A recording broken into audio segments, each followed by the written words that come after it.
What's happening, Still Colours people, Still Colours camp? How you guys doing on this beautiful day? I don't know what day you're watching this, but I hope you're having a fantastic day. Today is two of the finest candidates in Still Colour, myself and Money Man. How you feeling? All good, all good. Yeah. I'm not too bad, bro. I'm not too bad. I had a very interesting. I'm not even going to expose myself. I'm good. I'm good. And what we're going to talk to you guys today about is cocaine. Isn't that correct? Pretty much, yeah. Pretty much. What, like 8 songs worth of it, 9 songs worth of it. 9 songs worth of cocaine. And what we're going to be talking about is The Plugs I Met 2 with Benny the Butcher and Harry Fraud.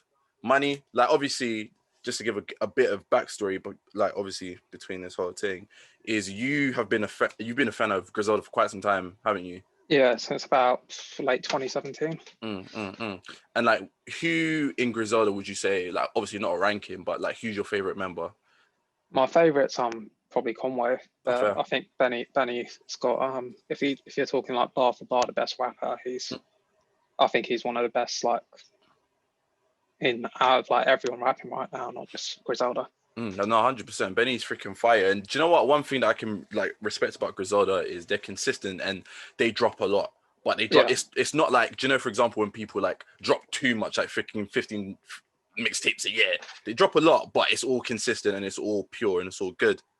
Yeah, I think it was Benny's Tanner Talk 3, which was like the first proper Griselda album I listened to front to back and got me like really into them. You're like, okay, I'm here, I'm ready for them.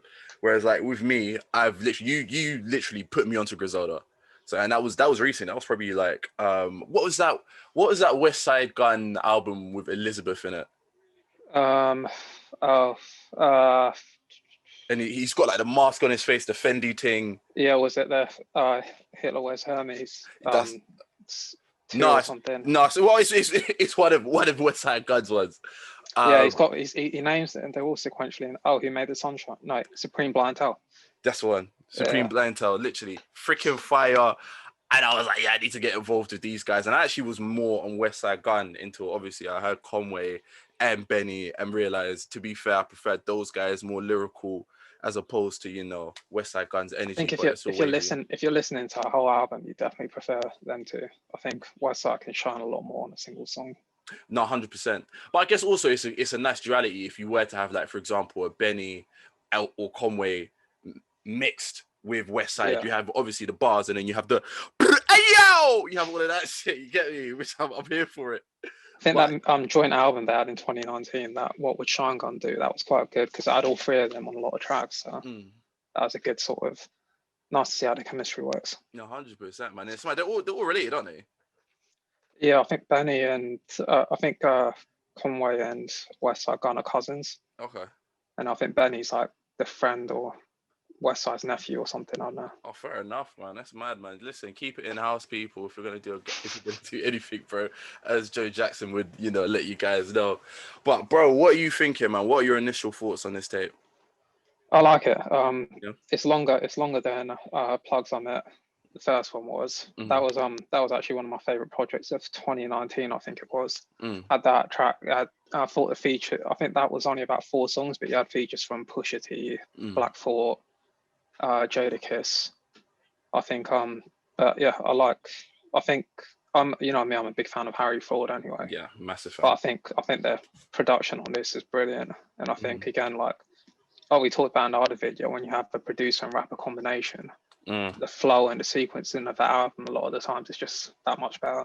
100%, man. Do you know what? Yeah, I am a fan. I am a fan. Like with me, I kind of feel like obviously I get in a streaming era. A lot of people put a lot more tracks on their albums and mixtapes and stuff, obviously to rack up the streams. But I'm more of a fan of like a concise, just like quick album that is just fire from back to front. And to be fair, like I did appreciate this one. It's like literally like 30 minutes long or something like that. Yeah, it's literally not long at all. Minimal. Well, there are a few features, but like it's just concise. I just like it, man. He's just spitting, and I do appreciate it. I would say though, like for me, I think it started strong, and then like in the middle bit, it kind of started to falter, and then it ended pretty well. But yeah, I'd agree that I think that When Tony Met Salsa, the first song, is the best one off the project. I think. Fire. Do you know what? Yeah, for me, I like Overall. I like overall. I think overall is freaking flames. And do you know what? Chink sounds like the game. You know, I don't know if that's just me. You don't really hear him that much anymore, do you? Nah. Like he used to, like back about like 4 or 5 years ago, you see a lot of features with him on, but I haven't heard a track with him in years. But yeah, I see what you mean. Yeah, I need to listen to that one again, but yeah, that one is freaking fire, man. And do you know what it is? Yeah, like I kind of like, I wouldn't say Benny is on the level of like, in terms of like cocaine rap of Pusha T, where he's literally like every reference is cocaine. You get me?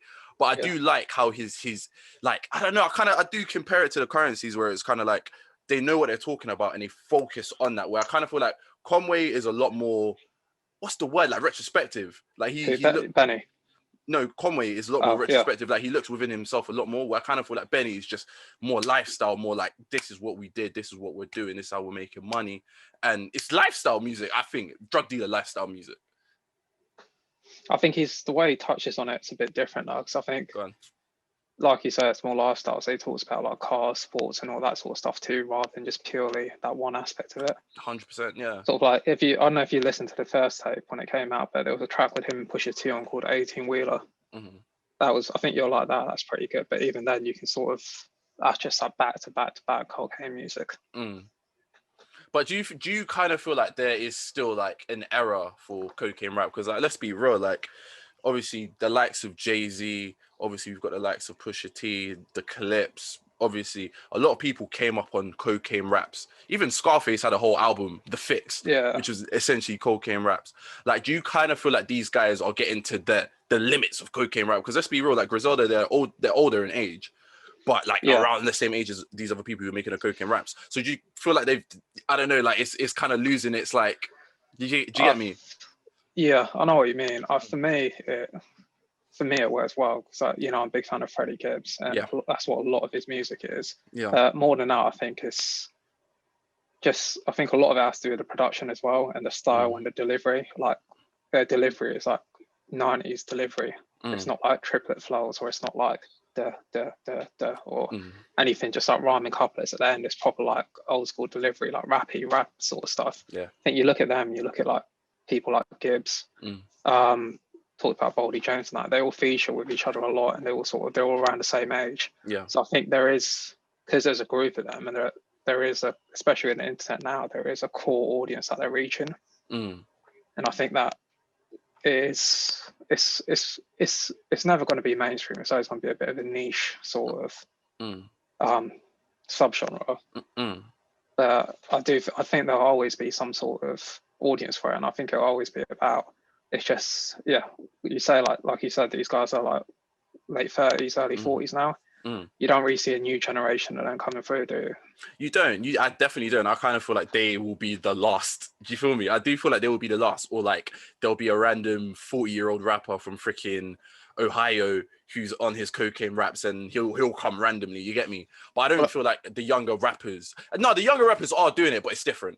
Do you know what I mean? Yeah, I feel like there's more.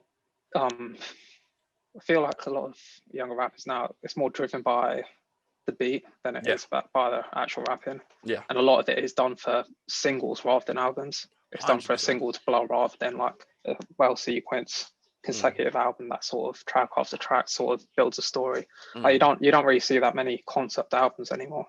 You don't. And do you know what? Yeah, what I was gonna say actually. This is just a random point, but do you know what? I kind of feel like Griselda have been able to. Let's be real, bro. There's not many rappers who basically, I wouldn't say peak, but get their time at the limelight when they're in there, like when they're like 35. Like there's not many rappers that do that. And do you know what? I do feel like they infuse a bit of that lifestyle that the younger rappers do with that old school energy. You feel me? Because bruv, you see these guys, a lot of their stuff is freaking like Westside Gunn's album was created by Virgil. Like they've got like a lot of art references and like freaking fashion references and stuff that a lot of the younger people, especially nowadays, the younger generation, are very much into designer fashions and stuff.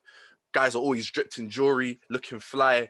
Like, I don't know. What are your thoughts on that? Do you kind of feel like that was like a spark marketing technique, or like what are your thoughts on that, man? Because I know you like rappers playing. When I've read a few interviews with them, they always said that because like the whole GFXR is like Griselda by Fashion Rebels, and they always said like aim was to like have the music, but also have like a lifestyle clothing thing along with it. So I think that's always been part of their stuff. And I remember looking at some of their merchandise and clothing back in like 2019 and that. It was just like hoodies and had like some Arabic writing on the back and stuff, but that stuff would like sell out like within like 2 or 3 hours of being released. And they were charging like, the hoodie was like fucking like something like $72 or some shit. But then that's just it, isn't it? Yeah, go on. Yeah, I'm not like, obviously I've never had it, but I'm gonna guess like judging by the merchandise that a lot of artists put out, it's not going to be the best quality, is it? Definitely not, bro. Definitely not, man. Do you know what? Yeah, this is so fucking random, but like the first concert I went to was an MF Doom concert, and then his merchandise was literally like his name on like, do you know one of those Fruit of the Loom t-shirts? Yeah. Fruit of the Loom t-shirts. My guy was selling it for freaking £30. I bought that shit, and I'll give it to him. Wherever they got that shit printed, it's still here and it's standing strong. The fit is terrible. Like the fit is all boxed up, but it's fucking, it still stands, it's still strong. They make money off that shit. RIP MF Doom.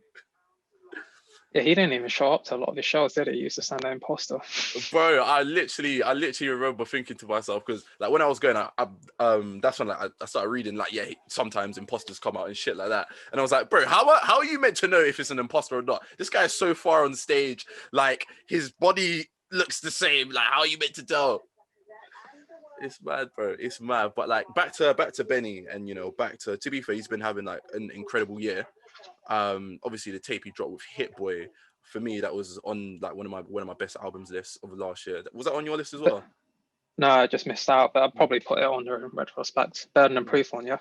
Yeah, that was good. That was a good album. Wasn't what I was expecting of him, but again, I didn't really expect him to do a whole album with Hit Boy, so yeah, it's true. It's true. So do you kind of feel like this is one of them albums where it's kind of like, what's the word? It's kind of like a bit of like a filler album before obviously something big? Because I know he's been talking about features with Drake and stuff like that. He's been saying, oh yeah, me and Drake have got something big happening. So yeah, you know, it's starting to make me think, is Benny gonna try and go for a more mainstream angle, or what are your thoughts? I could hear a bit of that in Burden of Proof. Yeah, that it was a bit more mainstream. I think like I'm a big fan of the in-house producer, like he produced most of the stuff on Tanner Talk and the original plugs on it. I think his name's Darringer. He produces a lot of the stuff on Conway's albums as well. I quite like his production because that's what I associate with their sound. But obviously we can see like doing an album with Hit Boy and Harry Ford, he's definitely trying to branch out. And I know you talked about the features, and there's quite a few on here that I wasn't expecting. Like I wouldn't expect a 2 Chainz feature. Definitely that song Longevity. That's like, I actually thought like it's weird because French Montana's absolutely trash on that. Trash. But I thought Jim Jones' verse was actually pretty good. Yeah. So I don't know what to think about the song overall. It's a difficult one, isn't it? Because I agree with you. Like I remember me and you spoke about this privately, where it was like, yo, French Montana hasn't spat a good verse in like 10 years. Like this guy is so trash. I don't know how he gets featured on so many big songs though. Do you know what I think it is? I think it's more like buddy relationships where it's kind of like, do you know what? French is a good guy in it. Let me get him on this. You feel me? I feel like it's more that, because yeah, the verse was trash, but Jim Jones is having a somewhat renaissance in his career. Like he's kind of come back. Like he drops an album this side of the week as well when he released some new music. Yeah, literally, like he's literally having like a second shining, and you wouldn't expect it from obviously the days of essentially being a hype man for Cameron to now. Well, he's Dipset. He's the only one who's sort of still releasing relevant stuff. Well, still relevant, and the only guy who's putting pressure on 6ix9ine. You get me? So you feel me? You feel me? Obviously, I know you're. He was on the Conway tape from 2019 as well. What was it called? Oh yeah, Look What I Became. He was on a track called where is it? Vino D, and I thought he was good on that as well. Him and Dave Easter on that, and I was just, that was first time I listened to Jim Jones in ages. And then after I heard that track about 2 years ago, I started listening to some of his other stuff that he's been featured on. He's actually decent. Like you said, he's having a bit of a renaissance. I think he's like, when you think of him, like to most people, they just say like We Fly High, and that's about it. But I think the stuff he's putting out now is like better lyrically. 100% it's better lyrically, man. And you know what I kind of think? It's going to be very interesting to see how he moves when Max B obviously is released from prison. I think he's meant to be released this year. And I know obviously they have some very, very strong frictions. So it'll be really interesting to see if he because let's be real, that like that homecoming is going to be different. It's going to be similar to Bobby Smurder, but it's going to be, I feel like it's going to be 10 times bigger because this guy's been locked down for over 10 years. So it's going to be very interesting to see if my guy just says, you know, I'm just going to flood the streets with music, or, you know, I'm going to do, I might, you know, reconcile with Max, even though I don't see that happening. But it will be really interesting because I do feel like this East Coast circuit has got a lot of spitters. You feel me? Like so many spitters, and they all work together. Like you said, like the Dave East, the freaking Griseldas. You know, we've got a lot of people in New York. Obviously, we've got the Pioneers. Like, bro, Fat Joe's on this album. I actually didn't think his verse was that bad. No, it wasn't that bad. Yeah. And again, he was relevant, what, like 2 or 3 years ago. Again, he had that song with that Montana was on the hook. Oh, all the way up. Yeah, that's it. Yeah, it's just really interesting, man. Just to see it, because I don't know. Has he ever had a song with like a younger rapper? Who? Benny. No, it's all been like sort of like, you look back at stuff. Nah, no younger rappers. It's all sort of people you associate as being around for a fair bit. But I guess I sort of understand that, because if you got a guy who's like 39, I think it would be a bit weird if he's on a track with like a 21, 22-year-old. Yeah, that's true, actually. Do you know who I could see him with? I could probably see him with... Do you listen to YBN Corday or Corday Nah? I've heard a few of the tracks, yeah. It's pretty decent. He's a spitter, man. I actually could see them having a pretty good song together. But in concerns with this tape, what are you saying, bro? If you were to give it some sort of rating out of 10, what are you giving it? I'll go pretty strong. I've only been listening to it because it dropped Friday, about 2-3 days, but I'd say initial thoughts probably 8.5. What about you? Do you know what? Yeah, I would say initial thoughts. I did prefer Burden of Proof a lot more. So I think I would give this one a 7, like a 7, just about a 7, you know, just about a 7. It's still good. I think it's really good. Benny does what he does best, and he spits those lifestyle cocaine bars. But you know, I know he can, you know, take it to the next level. It's just, what is that next level? What's next? You feel me? Yeah, it's not my favorite project from his. I preferred the Plugs I Met, the original, and Tanator 3, but I think, yeah, like you said, I do think he's going for a bit more of a mainstream sound now. So do you feel like, obviously just talking about the future and stuff, do you feel like that will be Griselda's next move? And do you think it'll be a right move for them to go for this more commercial sound? Because obviously they've got a really niche group of fans. Do you kind of feel like they would be making a misstep? Like, what are your thoughts? Personally, I wouldn't want them to, because I like the sound that they've had for the past 4 or 5 years. But obviously, you know, people get to like early 40s, they're like, right, this is when we're big, want to cash in on this, want to monopolize on our fame and sort of get as much money as we can, because obviously, I mean, you can see it from like the type of rap they do isn't going to last. Like we said, these are the last of the sort of like 90s, sort of early 2000s style of rap. And then you look at like music from the 80s, like your Big Daddy Kane, your Rakim, no one raps like that anymore. So I think this is probably on the way out, and they're probably the last ones to be doing it. I think because they're getting a fair bit of shine now, they'll probably be like, right, if we go a bit more mainstream, we can like, end of the day, if people want to make as much money as possible and they're relevant, so I think they will try and go a bit more mainstream. What about you? Yeah, 100%, man. Well, you know, Benny's been touting his feature with Drake for a very long time, innit? So that says everything within itself. I do feel like they are going to do that. They are going to go. Do you know, I feel the fundamentals will still be there. Like the bars will still be there, and all of that shit. But I just feel like their sound is going to change a lot more. I feel like their sound... Bro, I'm going to be real. I will not be surprised if I heard like Benny or Westside Gun on like a UK drill instrumental at some point in like the next... in the next year, I'm putting it out there. I would not be surprised if I heard that, because that's what's currently popping. As you know, like a lot of the New York rappers are using that sound. So I would not be surprised if they did that whatsoever. Yeah, I can see. I don't want it to happen, but I think it is going to happen, because you can see it with like Burden of Proof and this album a bit. With a lot of it does sound a lot more sort of mainstream than if you listen to his music from back in 2019, 2018. I think it's just Yeah, if you want to stay relevant, I guess that's what you have to do. That's what you have to do when you got to sell your soul. You get me? Hey yo, I have an orange bagel. All right, I think he's got the most potential to do mainstream stuff. 100%, man. I just feel like just his rhyming schemes and just the way he rhymes is actually quite unique. And I would say his ability with the ad libs for me, because he could just jump on like about 4 different songs that require like a minute of his time, and like have his presence everywhere. Bruv, 100%, man, 100%. I'm actually quite surprised he isn't like the one, because as of right now, for me, in terms of like commercial success, I'm seeing Benny's having the most commercial success, and then Conway, and then like Westside isn't really having the same level of commercial success, or just talking like charting wise and stuff, as the other guys, which is pretty interesting because I do feel like, yeah, he's probably the most marketable. He was like sort of seen as a leader of the group. Yeah.